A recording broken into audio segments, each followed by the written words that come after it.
What up, nation? Welcome to another edition of the Wise Take NFL DFS podcast. It is week 4 of the 2019 regular season, and I am joined on this first look podcast by the two GOATs, the two OGs. First up, the triple OG, not one, not two, but three, Mr. Patio Joe. You can find him on Twitter at Patio Joe Ref. Joey, my man, how was your week 3, and how was your weekend? Week 3 was amazing. Cash game on FanDuel was in the top 15% on all cashes. I nailed it with Kyler Murray, surprisingly enough. So had him, had Fitz. The core hit well, too. I had McCaffrey as a core play, Fitz as a core play.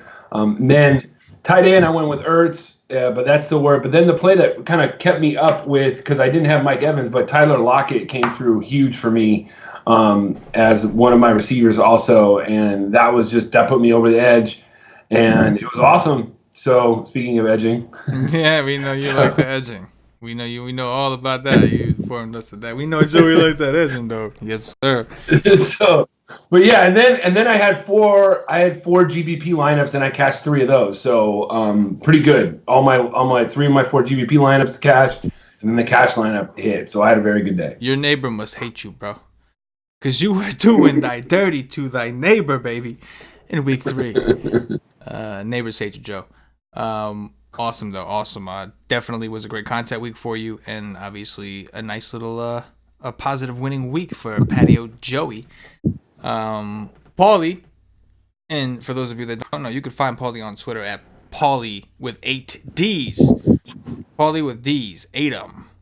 Paulie, what's happening? How was your week 3, bro? Personally, it wasn't great for me. I had like my biggest losing week of the 3 in the NFL. It wasn't like a big loss though. Like maybe lost like 70% of my buy-in, but I got a little unlucky. I was in position to do well, and I had a lot of Carson and a lot of Will Fuller. They just both bombed, and I didn't have any Keenan Allen or Mike Evans, who you kind of needed in the 4 o'clocks. But, like, most of my content was very good. Like, I had Kyle Allen I was heavy on, that triple stack with McCaffrey and Olsen was, like, got you in position to do whatever you wanted. I chose to pay up for my other running backs instead of like paying up the receivers. Like the build was on, the content was there. We had the right guys in the Chiefs game. I had a lot of Mark Ingram, which was like an awesome 4% play. So even though I didn't end up profiting, like I feel like the subscribers did well with it, and I was on like the right track with some of like the slate winning plays, just not enough. Yeah. Real quick, Paul. I think your mic is rubbing up against some. You got it. Right. I didn't want to interrupt you while you were going through the thing, but like, yeah, it sounded like some edging was going on. Like you had the mic at the edging. I'm edging right now. Paulie is edging me while he's talking. It's God, that's a horrible visual. Sometimes, guys, but really, you come right up to it and then you let go. That's just a horrible visual. That's just awful.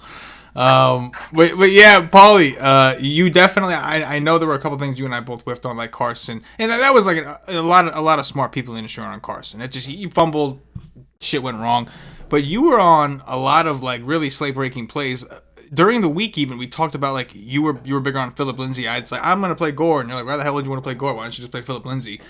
And Mark Ingram, who like that was my biggest downfall. I got heavy on that game, and I didn't play Mark Ingram, and all the other Ravens sucked. And, I think all in all, that's what it is. Like, a lot of us are finding the right players in the right spots. It's just a matter of everybody kind of putting it together. And, like, Joe was the closest this week. He obviously was profitable at a good week. So, he was the closest this week. But if we can just find that where, like, everything kind of comes together, it's just going to be Smash City for the nation. It's just smashing all day, smashing all night. Everybody's neighbor would just be terrified. Be on the lookout for your neighbors. Be on the lookout. Anyway, we got week 4 to talk about. This slate is a little different. It's a little weird. It's very, very different from the first. First of all, we got some of the buys have kicked in, but it's like the good running backs you have aren't in the ideal matchups, and then you have a lot of guys in the mid range of everything that look tempting. Quarterback is deep as always. Very interesting slate. Joe, give me your overall thoughts on your first look at it. Yeah, I mean, I kind of like piggyback off of you. I think running back, like the chalk is very obvious this week, and I think, but there's still a lot of decent options in the mid tier that we can look at. There's a lot of good GPP options at running back, but then the receivers. There's some great plays at receivers. I think quarterback's going to be interesting this week too. I have some interesting quarterbacks I kind of like. I don't know if many people will be on them. So, and then, with the defense, people going with probably the Chargers, just following where the Dolphins are playing or stuff like that. So I feel like the cash build, there's going to be some really, really obvious plays, but GPPs is going to be all over the place because of the fact that we don't have, Zeke, we don't have Barkley, we don't have Kamara on the slate. Oh, for sure. Paulie, anything to elaborate on? I mean, I mostly agree. I like these kind of weeks where I think we're going to get saturated ownership at certain spots. We have Gallman from the Giants. We've got Ingram at tight end, Chargers defense, and those are good plays, but so much can happen. Saturated ownership is always very good for GPP. So I'm looking forward to the week, and I think it's going to come down to the wire, like making a lot of those tough decisions. But whenever you get that saturated ownership, there's always solid pivots all over the slate that you can jump on. So I like the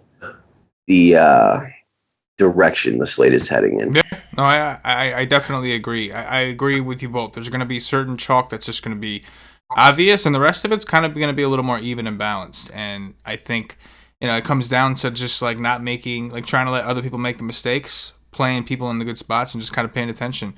I love it. Joey, I'm starting with you for quarterbacks, bro. First look, what stands out to you? Well, first look, I feel like we got, obviously up top, if you want to play Patrick Mahomes, this is his first time in a regular season game in a dome starting. He played in a preseason game last year, and he hit I think he hit Tyreek Hill for a 90-yard touchdown pass where it was 80 yards in the air. It was something crazy or something. So he's in the dome again. So that's very, very attractive. I think if the value does open up, I think you can always play Mahomes. Right below him again is Lamar Jackson. He has a great floor. I don't mind that. I think the chalky quarterback of the week is going to be Russell Wilson in an up-tempo game against the bad defense of the Arizona Cardinals. Wilson is coming off of one of his best games of his career, 41 points on FanDuel last week. He was in one of those great narrative spots. I don't think he's going to have to do that this week, so I don't think you're going to be getting 41 points, but somewhere around 25 points, his norm, I think, is a good floor. The guy that's kind of interesting to me is right around the same price range because there's a few in the same price range. I mean, Rivers is fine, but I don't know how much they're going to have to pass. The guy that is interesting to me, and then I'll throw it to you, Paul, with your interest, what you think of it. But the Buccaneers have been really good against the run so far this year. They basically shut down McCaffrey week 2. Barkley got hurt. They've done good against the run. The Rams are implied for 29, almost 30 points on Sunday. If that's the truth, then they're going to stop the run, and Gurley's not as good as he used to be. And if the Rams are going to put up 30 points, then that means that Jared Goff is going to throw those touchdown passes. So to me, I feel like Goff is a great play, even if you want to throw him GPPs. I know he might give you a couple interceptions, but to me, I like looking at that line, looking at the way that Tampa has done against the run, looking how Gurley hasn't been as strong as he has been in the past. I feel like Goff is a really good play, and I don't know. First of all, Paulie, how popular do you think he is, and am I crazy? Goff, quarterbacks are never that popular, and there's Mahomes, Daniel Jones, Russ Wilson that I think will be more popular. So he'll probably be 5th, 6th highest owned quarterback, 5-6% either site. I do like it. This game definitely lines up to be a passing fest. Tampa Bay is quickly becoming a big time pass funnel. the addition of Ndamukong Suh and getting the coach from the Jets, Todd Bowles, a defensive-minded quarterback coach, had like transformed that defense and made it actually respectable against the run. So I do agree. The Rams are kind of similar. So, we could see a lot of passing, clock not moving, shootout type game. The last time they played was 2016. Different coaching staffs, different quarterback for the Rams. Jameis was on the Bucs, but it was a very high scoring game. And I think we're going to see something similar. So I do like Jared Goff quite a bit, mostly in like game stats, where you're like hitting up that game hard. I don't think I would play him without more pieces of that game.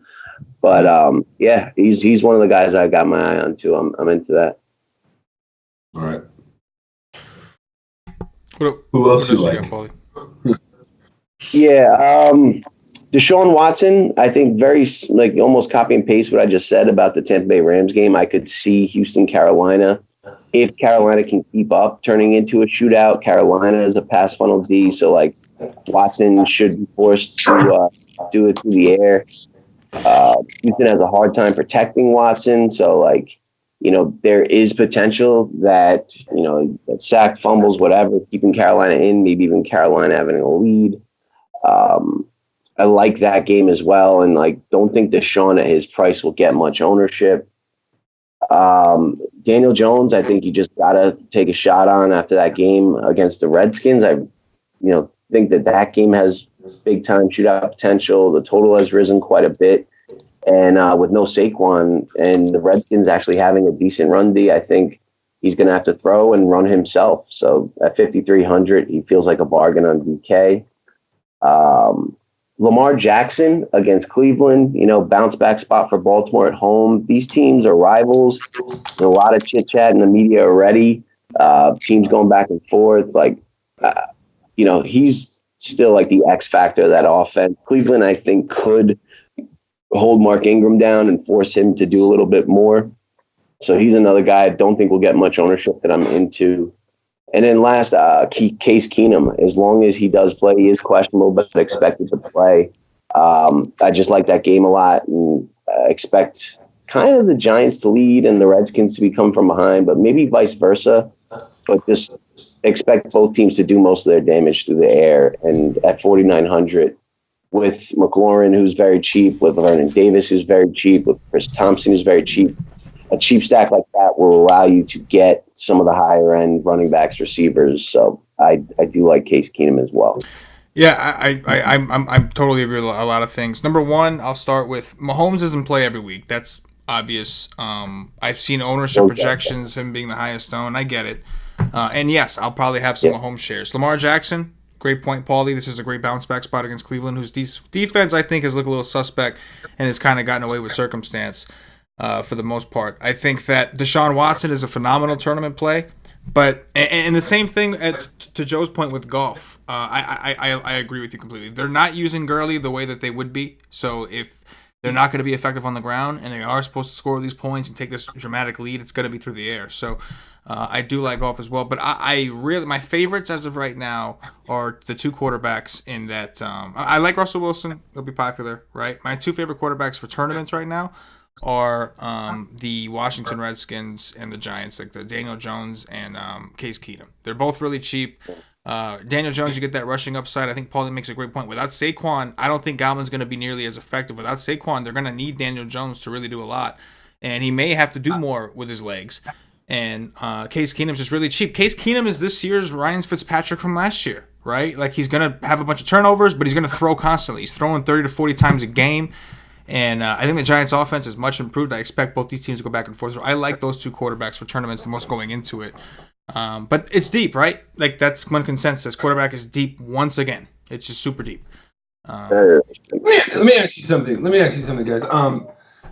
About Watson, like I think Carolina's D is not getting enough respect. I mean, they've held Goff to under. They were like Goff was like a QB 24 week one. Then week 2, they held Winston to like QB 30. And then last week with Kyler Murray, they held him down. He looked bad in the second half. Now, I'm saying Watson's better than all 3 of those guys. Okay, I'm not saying that. But I think maybe we got to give like the Panthers D a little bit more like credence. And like that's why maybe I'm not looking at Watson this week. I think the Panthers D has actually played pretty well. So, you know. I mean, I don't know. Something I look at. I can understand that because, like, the main reason I'm interested in Watson is because I love DeAndre Hopkins, and like we'll get into that at wide receiver. I just think he's gonna have a big bounce back week. So like that like makes me look okay. But to your point, like if I think I can get the same ceiling from cheaper guys, then I probably won't go to Watson. I can see myself going up higher to Mahomes, or at that point coming down to my Keenum Jones builds. Not to mention Russell, but he does seem like an interesting pivot, right? What's that? Yeah, Jameis did throw on the Panthers, though, that game. What? Didn't Jameis have a pretty good day throwing on the Panthers? I don't think he did. I mean, right now they're the number 2 like pass defense in the NFL. And they faced Goff, Jameis, and Kyler. Kyler. So I mean, Jameis did not have a good day. Jameis was 16 for 25. He threw for 208 yards, put up a 13, had 1 touchdown. Okay. But they won. Interesting. Yeah.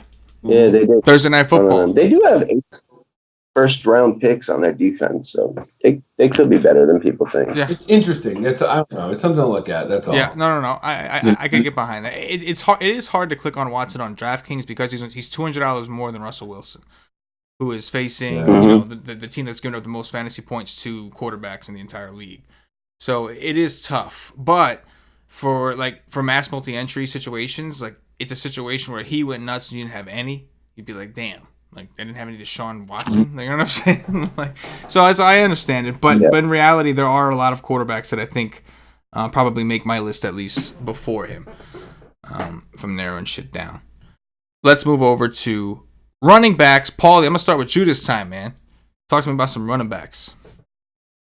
Yeah, interesting week at running back. You know, the news broke on Melvin Gordon breaking the holdout, but apparently he's not going to play this week, making, Austin Eckler look like, the top play at the position for his price on DraftKings, thinking about the lack of options they have in the pass game and the likelihood for big breakout plays. It is supposed to be raining like the whole day Sunday, so we got to keep an eye on that, but that could give him even more of an advantage. I think in wet, slick conditions, the offensive player has a little bit more of an advantage, and the deep pass game might get more limited. But, I don't know if there's like a stud running back that's going to break like 30%. I think Wayne Gallman for cheap is going to be very, very popular. The cheap running back is just such an advantageous play if they do go off and do get the volume that we're expecting. So that takes one running back spot. And there's like a lot of nice plays, but not uber chalk. I mean, I think McCaffrey and Eckler at the top will be the highest owned. But like Houston has a good run D, so like McCaffrey's going to have to do it in the pass game. And if we're starting to think Carolina's D is better than expected, Houston's D is certainly good. Carolina's got a rookie quarterback in there, not rookie, but second, third game ever started in a hostile environment on the road against J.J. Watt and company. Like maybe it's a lower scoring game, and spending 8-8 on McCaffrey isn't worth it. So I think I'm mostly going to be looking to pay down outside of Eckler. David Johnson's a guy I definitely like. I'm not impressed with Seattle's defense. Leonard Fournette against Denver. They've given up a couple big games to running backs, and his just workload is so immense. I'm going to jump back on Chris Carson. The spot is just too good against Arizona, and especially if Penny is ruled out again, they just don't have if we have the lead and we're going to give our back 25 carries, anyone like that outside of Carson and Penny. So keep an eye on Penny. If he's out, I'll definitely have a bunch of Carson. And Josh Jacobs of the Raiders, I have some interest in. Not extremely impressed with the Colts D on turf. They just got Incognito back on the offensive line after a 2-game suspension. There's some injuries in their receivers. I could see him getting a ton of work, even in the trailing role, Possibly they play from ahead in this game. Josh Jacobs at 5-1, I think, is a very interesting contrarian play that I got my eye on as well. So, Joey, running backs. I think me looking at FanDuel, McCaffrey is going to be the highest owned running back on the slate. I mean, aside from maybe Gallman, but to me, I feel like with the news, I just like playing cash games for enough years. Like you just like the public, some of the public, they just go to the highest owned, the highest priced guy in running back. They just do. They don't even know it. They don't realize it. So that alone is like 20%. But it's the point of, Houston's given up like the 6th most receiving yards to running backs. They're like towards the back of the end of giving up targets to running backs. So C-Mac's, definitely going to be involved in the passing game. And then it's just all it takes is one run like it did last week, and he blows up. With the news of, I just look at the slate of, with the news of no Zeke, no Kamara, and Barkley being hurt, that just makes McCaffrey the obvious play with Dalvin Cook on the road in Chicago, which I think makes a great, very good contrarian GBP play. Eckler I like, so I definitely understand how like chalky he's going to be, and he's going to be involved the whole game. I think his counterpart, Justin Jackson, will see time. If you look at last week, Tony Pollard got over 100 yards and a touchdown in that game against Miami. So have some JJ in GPPs because he could close out that game. I also, more up top, Mark Ingram, he's not going to have 3 touchdowns like he did last week, but he has a pretty safe floor of being involved in that running game against Cleveland tomorrow. I don't mind Marlon Mack too. Derrick Henry is going to, he's going to be involved. I agree with you what you're saying on Carson.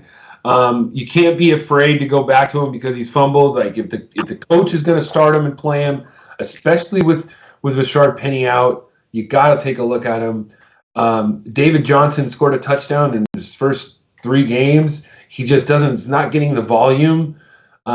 We talked about Kerryon Johnson in the pre-show, and I think that he's going to be quite popular just because they're going to want a piece of the game. If you're playing Mahomes, if people are thinking the only way that they're going to be able to stay in this game, or at least this is the way the public thinks, is by running the ball like Baltimore did. They're on the track. Kerryon had 20 carries last week, so he's getting the ball, but he only had 36 yards. Seemed to me like Philly was really clamping down on that, trying to stop that.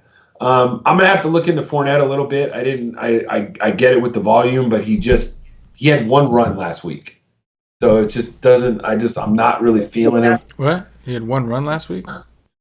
He had 1 run last week that salvaged his entire game. Or he could have done nothing. You know what I'm saying? So did McCaffrey, though. Yeah, but McCaffrey was at least like involved in the passing game too. Like he was way like he wasn't like Fournette had like negative yards going into half. I mean, that McCaffrey wasn't like that. And then I agree with Gallman. He's kind of like this week's Frank Gore.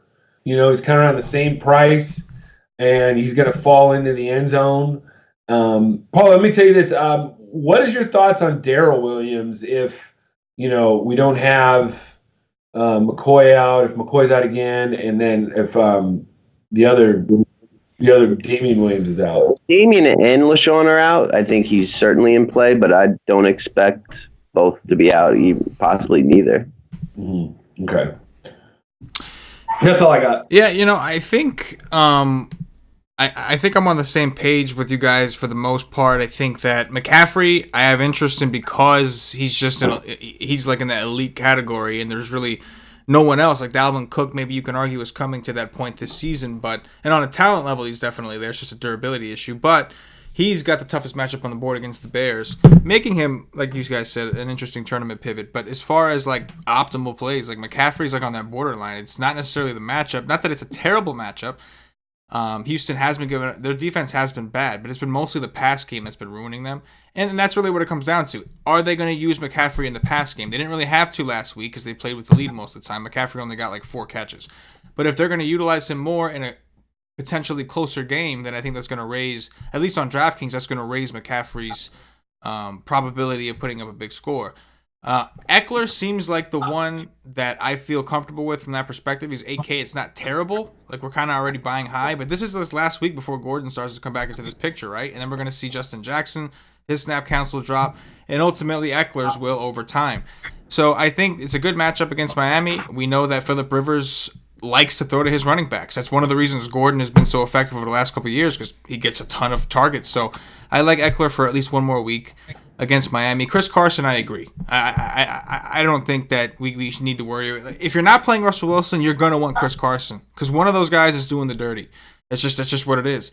Arizona plays too fast. Their defense is bad. They're worse against the pass, quarterback, tight end. I get it, but it doesn't matter. They're just a bad defense. And when you play, we saw it from Chip Kelly when he was coaching the Eagles. If you play too fast, you're going to turn, and you're not efficient enough, you're going to turn the ball over quicker. There's going to be more opportunities for the opposing offense. So between Wilson and Carson, depending on the game script, if it's a competitive game where they're trailing, Russell Wilson's going to smash. If Carson fumbles, Russell Wilson will smash. But if Carson doesn't, I think Seattle's going to try to run the ball, because they always do, and they're going to have a bunch of opportunities for Carson. So I do like that call. Although there is a risk, right? If he does fumble, Pete Carroll might like cut him on the spot if he fumbles again. So he's saying all the right things, but let's be real. As far as Leonard Fournette, I like Leonard Fournette this week. I think that like running back has for a while now been where you want to attack Denver. And I just like what I'm seeing from the usage itself. I know he was inefficient against Tennessee. That's a tough matchup. Tennessee's defense is kind of like that, and they play very, very slow. So that's like Tennessee has that style that they make their defense better by making sure that they're not on the field too much. That's how they make their defense better. When they're on offense, they just kill every opportunity. So I get it, like, situation like that, Thursday Night Football, short rest, but I think against Denver is going to have a lot more success. He's had 10 days off. He's fresh. Like this whole team has had extra. I always say 10 days, assuming that's right, but you know what I'm saying. They played on Thursday Night Football, and then they were off for an extra couple days. So I do like Fournette a lot at 6K. David Johnson, I agree. There are a good amount of running backs. I just don't know who that lock is yet. Marlon Mack, we just saw Dalvin Cook just did very well against Oakland, right? Same exact situation for Mack, who gets very, very similar usage to Dalvin Cook in the same type of game scripts and scenario. So a lot to like. You guys covered Gallman. Not going to go there. Let's go to receivers. Joey, starting back with you, man. Talk to me about receivers. The receiver, I think that we got to look at Julio Jones, man. The touchdown Julio has started, and he has touchdowns now in 7 straight games going back to last season. He has 4 this year. His yardage totals have gone up every game. What's not to love about this matchup? He's Adoree Jackson. He's going to be facing on one side and Malcolm Butler on the other, I think. So it's beatable. It's like he can beat anybody. So I think if you're paying up, it's either going to be him or my boy Keenan. But I don't know how many Chargers you're going to want in your cash game lineup. So you just don't know how long they're going to play. But Keenan Allen, guy 13, 183, 2 touchdowns last week. Just amazing. His targets going up every single week. I don't see him getting 17 targets. I think I'm getting maybe anywhere from 10 to 15, which would be just fine for what we want in cash games. Moving down, Cooper Kupp, probably one of my favorite receivers of the week. He's Jared Goff's bitch, or vice versa. They are sleeping together. They are loving each other. They are edging each other. They are doing whatever they want to each other. They are BFFs. So I like little Cooper Kupp. And actually, Kupp is actually the protection, like a cup, like your cup that you wear at a baseball game of Goff. Like Kupp protects Goff's balls. So, anyways, and then I like everybody's gonna be on Will Dissly to pair with Russ, but I feel like Lockett is just a good play and more dependable and a better floor. So at 6,600, I love Tyler Lockett. And then Sterling Shepard, he seemed to have a great rapport with Jones. He's 6,500. He's healthy. You got to like it. And then you got to look at McLaurin, too, since he has 3 touchdowns on the other side. And he's obviously really heavily involved with Case Keenum. He's heavily involved.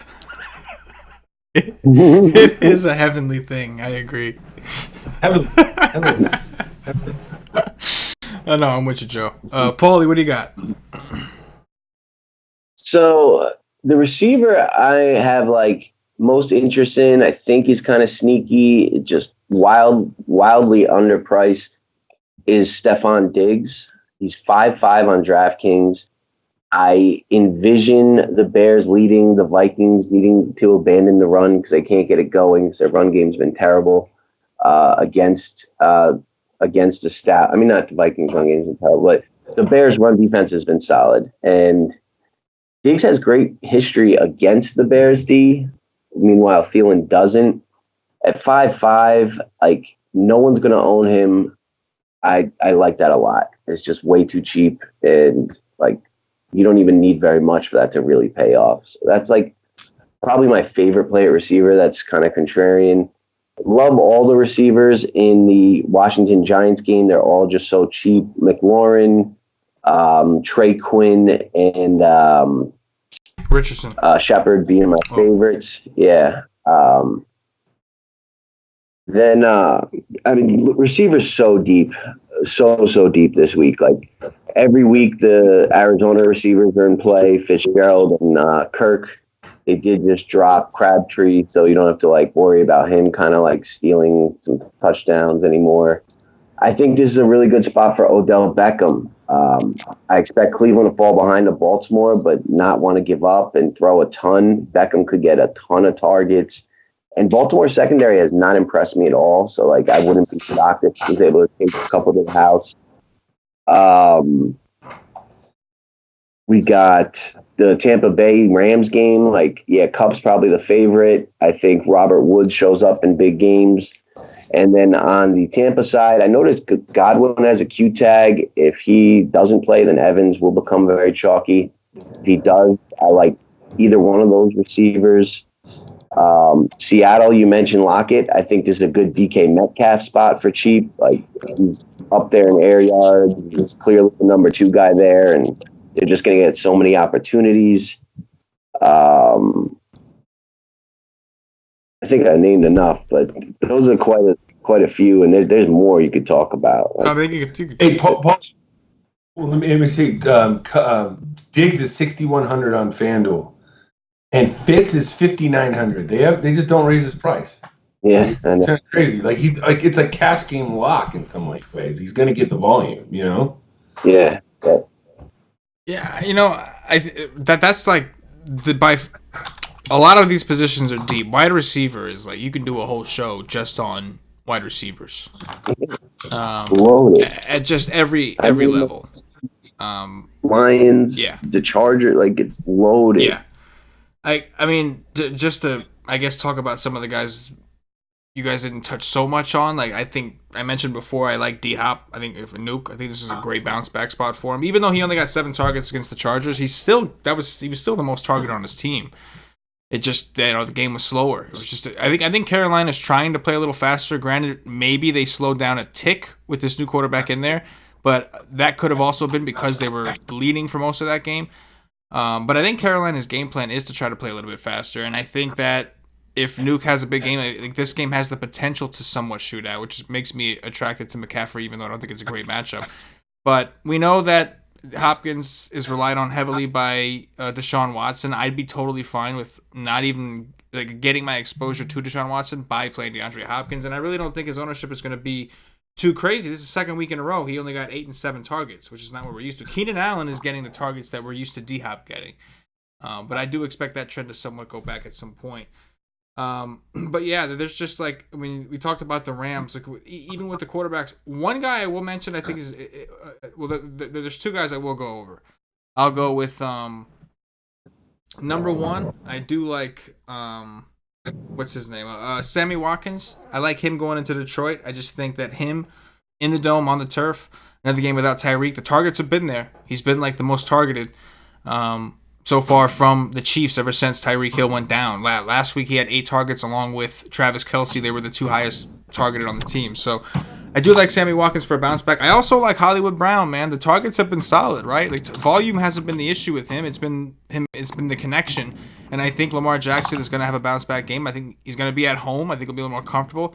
And I do like the Hollywood Brown bounce back. But my favorite spot receivers as far as value goes, it's going to be that Washington game, right? McLovin and Richardson and everybody. Thompson, like not even a receiver, but yeah, that's like value city right there. That's value town for week 4. He's the Washington Redskins. Drop 7s, 230s. But yeah, point being, I think we can all agree, another position, this quarterback, it makes sense, right? Quarterback, wide receiver, super deep. Like we talked about a lot of running backs that are in play, but like they still not nearly as deep as wide receiver and quarterback, just massive. Let's go over to tight ends. Patio Joe, I know that you're big on the concept of young quarterbacks blanketing tight ends. Talk to me about this week's tight ends. Well, this week's tight ends, obviously, last week I was on Olsen pretty heavily. Just tight ends against Arizona have just been out every day, all day. So Will Dissly is the chalk probably of the week. He's just, because of the matchup, everybody catching on. He's been getting more targets every week, more yardage, and he has 3 touchdowns. It just seems to be like an obvious play in cash, and you might need it just because of some of the other, just the way the build might go and such like that. The only other tight ends really I think that are in play. Obviously, Kelsey up top is fine. I don't think you need him. Evan Ingram at 6,800 is a good play too, and then Darren Waller at 6,700. I think those 3 are just fine. Indy is not very good against the tight end, so Waller has just seemed to be involved every week. So any one of those 3, if you want to pay up, it's fine. But I think that the public and cash are going to go to Dissly. Dissly, hell of a name. Paulie, tight ends, what you think?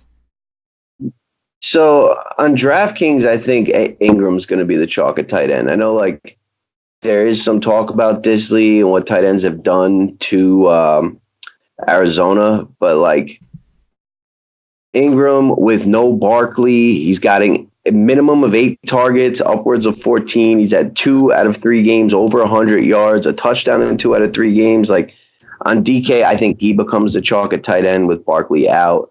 Dissly will have some ownership. I'm not really into Dissly.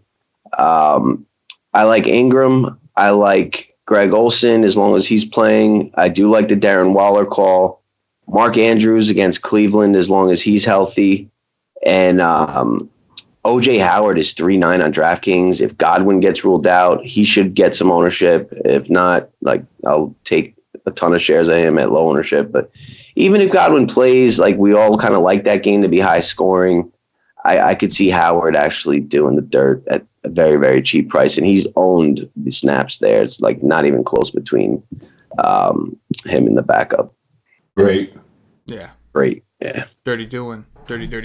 Evan Ingram, definitely a guy I'm going to want some of because of the Daniel Jones exposure I get. Andrews, I agree, this is a nice bounce back spot. I don't like the price, but the bottom line is Lamar Jackson. One thing I do like about him is his targets have been fairly predictable. 8, 9, and 7 targets to Mark Andrews through 3 weeks. Obviously, against Kansas City, they were inefficient, only connected for 3 of those and the long of 5 yards, but he's throwing to him consistently. Same thing with Hollywood Brown. So, don't like the price increase, but I respect the usage from the quarterback. I think that after that, I am interested in Mr. Dissly at 3,600, just really cheap. I mean, not like I know this guy isn't a volume guy, but I do think that they're like not afraid to utilize him in the red zone, and I think that's one of the biggest things for Arizona. So I think that they are mindful of where they want to attack him. I'm a little nervous about the I'm going to say the wrong name again, Paulie. What's his name? Luke Wilson. Wilson. Yeah, I don't know. I got all kinds of Lukes in my head, and none of them was Wilson. It was just like, so they did pick him up. They traded away their backup tight end. They signed Luke Wilson. Luke Wilson did. I think he started his career with Seattle, right? So he's been here before. Maybe he's familiar with some of the terminology. Maybe it's he was there last year. right. So maybe he cuts into some of the production, but I'll have some shares at least. At the very least, I'll have some shares just because I don't want to miss a week where a tight end goes nuts against Arizona. I've been fortunate enough to catch all three that we've had so far, and I want to keep it rolling. So I will have some Disley, but I agree that it's not like a lock. There are tight end. It's not like deep, but the ones you do like, you really like, right? Like Evan Ingram, I think we can all agree is in a phenomenal spot if we all like that game. Like there's like tons of them. We can go. There are a few, but not as deep as wide receiver and quarterback, which is the moral of this story. Let's go over to defenses. Paulie, kicking it to you to close us out with defenses. What are you thinking? So, I think the obvious chalk cash game play is the Chargers against Miami. It's going to be like that. And then it's kind of like up for grabs. Josh Allen has made a bunch of mistakes trying to keep Buffalo in games. They're playing a very good defense in New England where he'll probably go down to the last second trying to keep his team in there. So there's potential for like pick sixes, fumbles, that kind of stuff. I think the Patriots are an interesting play, even though they're on the road. I love what Jacksonville's doing defensively, especially the last game. Like you mentioned, the 10-day layoff. I know it's in Denver, but I'm just not impressed with their offense at all. And I think sacks will be aplenty and potential for pick sixes, fumbles, all that good stuff. No Ramsey. Yeah, I still think they're super elite, though. I don't know if he's officially ruled out. No, he's just he's out. From the team indefinitely. Yeah, I think he's having a baby. He's having a baby, and they're like, go home. Yeah. All right.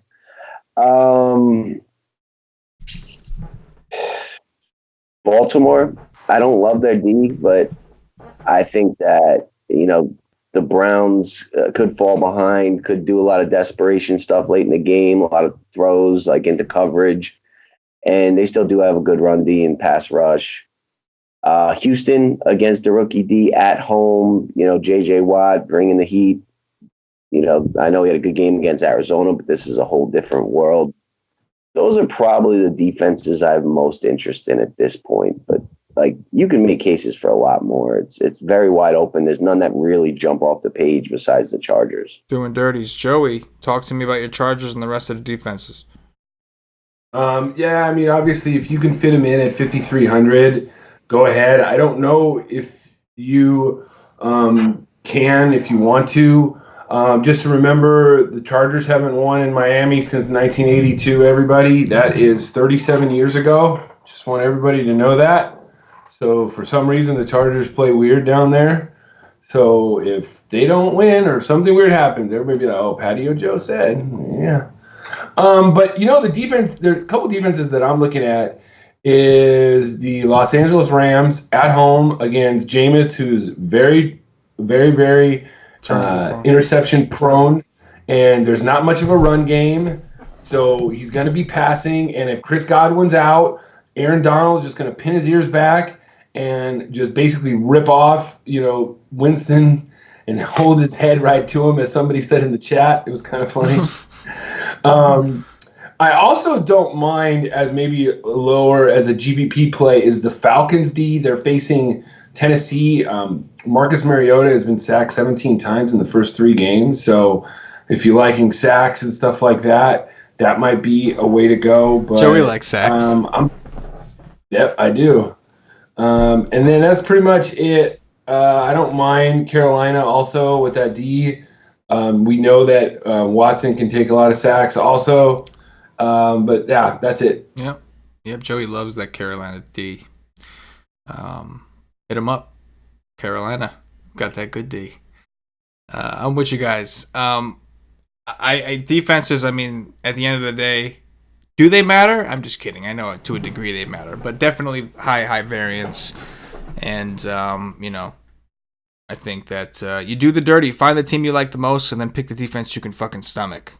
Right? The one that you can just stomach. If it happens to be the Chargers, good for you. You got some cheap-ass players on your team.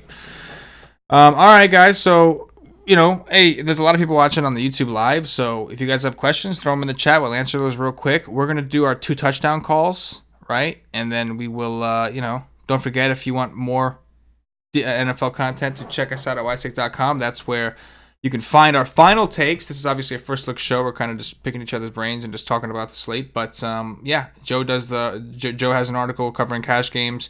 His GPP plays are in there also. Me and Paulie both do articles, and we do the Y stream, which is a live stream we'll do on Saturday, probably around 12:30ish p.m. Eastern or so. After Paulie and I have dug in, after all of us have dug in, we start coming out with more content for our paid subscribers. So go check us out at wisec.com. NFL packages, all sports packages, NBA's coming. Don't be left out. Get down with the hood team. Go check us out. We offer weekly passes too for those of you Masakas that want to try us out first. You can get it for the week and see how you like it. Speaks for itself.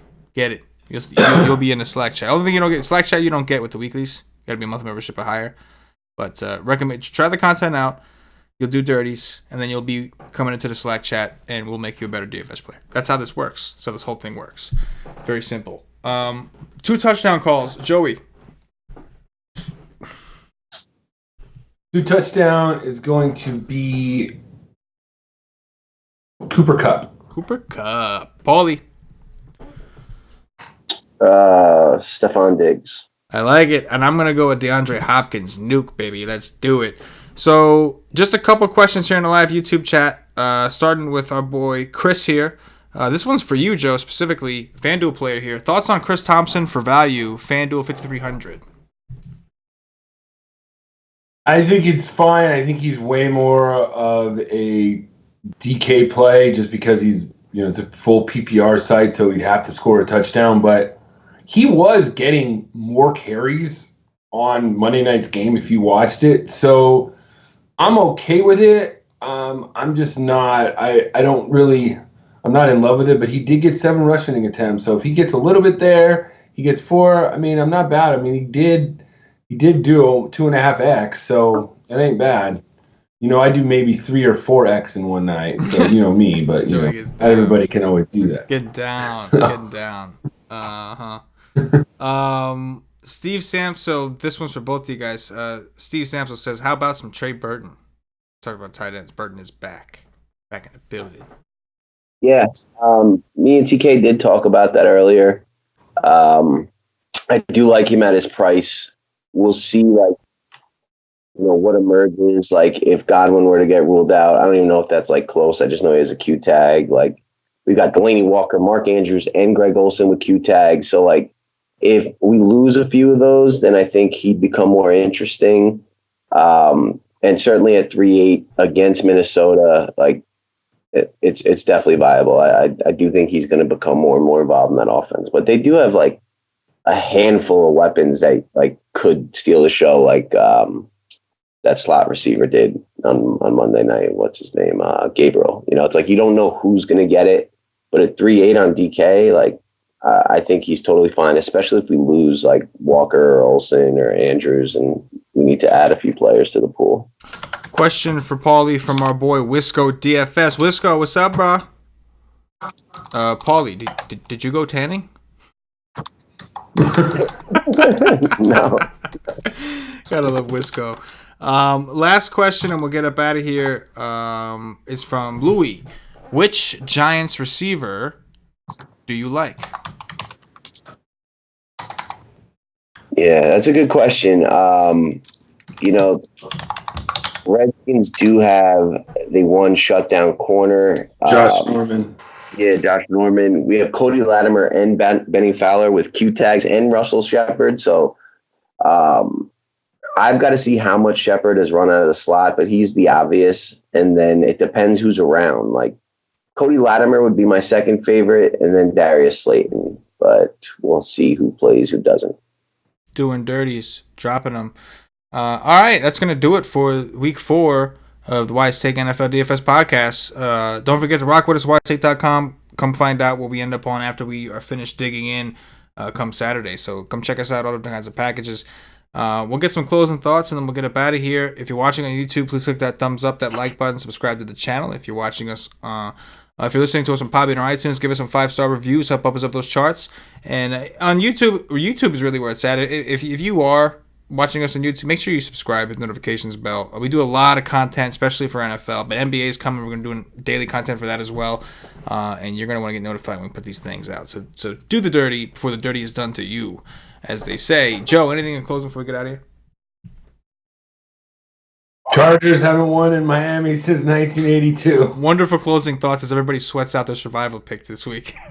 They've edged themselves for 37 years. Paulie, anything in closing? Yeah, I think this is the week to seriously consider the receiver and the flex in GPPs. It is. I did that last week. My best team, I did it last week with Keenan. Yeah, Keenan Allen on the flex. I'm telling you, it makes sense. So who would you rather play in the flex? Fucking DeAndre Hopkins, Julio Jones? Or would you rather play, take a shot on, what's his name, Kerryon Johnson? You already have, hypothetically, Eckler and McCaffrey or something. Or Carson, Or Dalvin Cook. Yeah. Dalvin Cook. Yeah. Agreed. I think it's a good point. For Patio Joe, for Paulie D, for myself, the entire Wise Take Nation, as always, good luck. Boom.